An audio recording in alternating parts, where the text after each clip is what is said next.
আগামীকাল লোকসভা নির্বাচনের দিন ঘোষণা হতে চলেছে। আগামীকাল বেলা ৩টে লোকসভা নির্বাচনের দিন ঘোষণা হতে চলেছে বলে জানা যাচ্ছে। কিছুদিন ধরেই শোনা যাচ্ছিল যে কবে এই দিনক্ষণ ঘোষণা হতে পারে, বিভিন্ন দিন মনে করা হচ্ছিল, কিন্তু যে খবর পাওয়া যাচ্ছে যে আগামীকালই লোকসভা নির্বাচনের দিন ঘোষণা হতে চলেছে। আগামীকাল মানে ১৬ই মার্চ, আজ ১৫ তারিখ, ১৬ই মার্চ বেলা ৩টে লোকসভা নির্বাচনের দিন ঘোষণা হতে চলেছে। ইতিমধ্যেই লোকসভা ভোটের দামামা একেবারে বেজে গিয়েছে এবং বিভিন্ন রাজনৈতিক দল তারা কিন্তু প্রার্থী তালিকা প্রকাশ করতেও শুরু করে দিয়েছে। আমাদের এখানে আমরা দেখেছি যে তৃণমূল কংগ্রেস তারা ৪২টি আসনে ইতিমধ্যেই প্রার্থী ঘোষণা করে দিয়েছে। অন্যদিকে বিজেপি তারাও ২ দফায় প্রার্থী ঘোষণা করেছে, যদিও ওই বঙ্গে তারা ২০ জনের প্রার্থী ঘোষণা এখনো পর্যন্ত করেছে। গতকাল আমরা দেখলাম যে বামেরা তারাও কিন্তু ১৬টি আসনে প্রার্থী ঘোষণা করলো, আইএসএফ ৮টি আসনে প্রার্থী ঘোষণা করেছে। তো সুতরাং একেবারে লোকসভা ভোটের দামামা তো বেজেই গিয়েছিল, শুধু অপেক্ষা ছিল যে দিনক্ষণ কবে ঘোষণা হয়। আর এই মুহূর্তে যেটা জানা যাচ্ছে যে আগামীকাল লোকসভা নির্বাচনের দিন ঘোষণা হতে চলেছে। বেলা ৩টে লোকসভা নির্বাচনের দিন ঘোষণা হবে।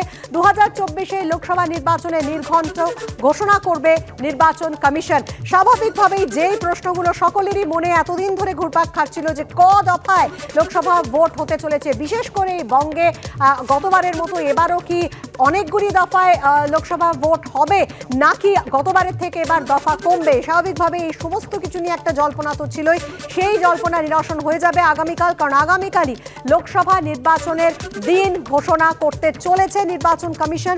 আগামীকাল বেলা ৩টে লোকসভা নির্বাচনের দিন ঘোষণা হবে। ২০২৪ লোকসভা নির্বাচনের নির্ঘণ্ট ঘোষণা করবে নির্বাচন কমিশন। কথা বলবো আমাদের প্রতিনিধি বিজেন্দ্র সিং এর সঙ্গে। বিজেন্দ্র, আগামীকাল তাহলে ভোটের নির্ঘণ্ট প্রকাশ করতে চলেছে নির্বাচন কমিশন। হ্যাঁ, যে অপেক্ষা করা হচ্ছিল কি ইলেকশন কমিশন আগামী ২ দিনের মধ্যেই ইলেকশন অ্যানাউন্স করে দেবে, এবং এখন ইলেকশন কমিশন অফিসিয়ালি জানিয়েছে কি আগামীকাল ৩টের সময় বিজ্ঞান ভবনে প্রেস কনফারেন্স হচ্ছে, সেখানে যে লোকসভা ইলেকশন রয়েছে তার দিনক্ষণগুলো অ্যানাউন্স করা হবে, শিডিউল অ্যানাউন্স করা হবে, এবং আগামীকাল ৩টে থেকেই মডেল কোড অফ কন্ডাক্ট দেশ জুড়ে লাগু হয়ে যাবে। নতুন কোনো প্রকল্প ঘোষণা করতে পারবে না কেন্দ্রীয় বা রাজ্য সরকারগুলি। এবং সেক্ষেত্রে এখন কত দফায় ভোট হবে, পশ্চিমবঙ্গে বিশেষ করে সিকিউরিটির দিক থেকে অভিযোগগুলো ইতিমধ্যে জমা পড়েছে যে সেখানে শান্তিপূর্ণ ভোট করানোর জন্য কি কি পদক্ষেপ নেবে ইলেকশন কমিশন, সেটা দেখার বিষয়।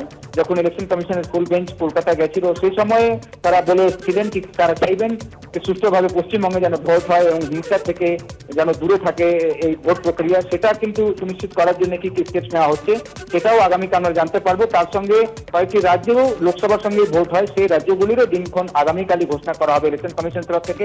৩টের সময় প্রেস কনফারেন্স রয়েছে এবং মনে করা হচ্ছে কি এবার কিন্তু ৮ থেকে ৯ দফায় ভোট হবে। এবং আগামীকাল যেহেতু ভোট অ্যানাউন্স করা হচ্ছে, যদি ২০১৯-এর ট্রেন্ডটা আমরা দেখি সেক্ষেত্রে ফার্স্ট ফেজ অফ পোলিং এপ্রিলের ১৫ বা ১৬ তারিখ হতে পারে, যেহেতু গতবারও আমরা দেখেছিলাম ১০ বা ১১ তারিখ ভোট অ্যানাউন্স হয়েছিল, তার ঠিক ১ মাস পরে প্রথম দফার ভোট হয়েছিল। অর্থাৎ এবারও যদি আগামীকাল অ্যানাউন্স যেহেতু করছে ইলেকশন কমিশন ৩টের সময় প্রেস কনফারেন্স, আগামীকাল থেকেই মডেল কোড অফ কন্ডাক্ট লাগু হয়ে যাবে এবং নোটিফাই করে দেওয়া হবে কবে নমিনেশন কোন ফেজের হচ্ছে, উইথড্রয়ালের ডেট কি হবে, কাউন্টিং এর ডেট, সবই কিছু অ্যানাউন্স হয়ে যাবে শিডিউল। সেক্ষেত্রে একটা গেস করা যেতে পারে কি প্রথম দফার ভোট যেটা হবে সেটা হবে ১৫ই এপ্রিলের আশেপাশে এবং এটা চলবে পুরো এপ্রিল মাস। মে মাসে শেষের দিকে গিয়ে হয়তো কাউন্টিং হবে, যেটা সূত্র মারফত এর আগে জানা যাচ্ছিল যে ২০ মের আশেপাশে কাউন্টিং এর ডেট থাকতে পারে। এখন দেখতে হবে আগামীকাল যখন ইলেকশন কমিশন অ্যানাউন্স করছে বিজ্ঞান ভবনের ৩টের সময় শিডিউলগুলো, সেক্ষেত্রে কত দফায় ভোট হচ্ছে। ৮ থেকে ৯ দফা যেটা এখন সূত্র মারফত জানা যাচ্ছিল হয়তো ভোট হবে। পশ্চিমবঙ্গে অন্তত ৭ দফায় ভোট হবে, যেটা আগে থেকে আমরা সূত্র মারফত জানতে পারছিলাম। এর আগেও বেশি দফায় ভোট হয়েছে পশ্চিমবঙ্গে অন্য রাজ্যের তুলনায়, এবারও কিন্তু সেটাই হতে চলেছে। এবং সেন্ট্রাল ফোর্স কিভাবে ডিপ্লয় করা হবে সে কথাগুলো আগামীকাল ইলেকশন কমিশন প্রেস কনফারেন্স করে জানাবে।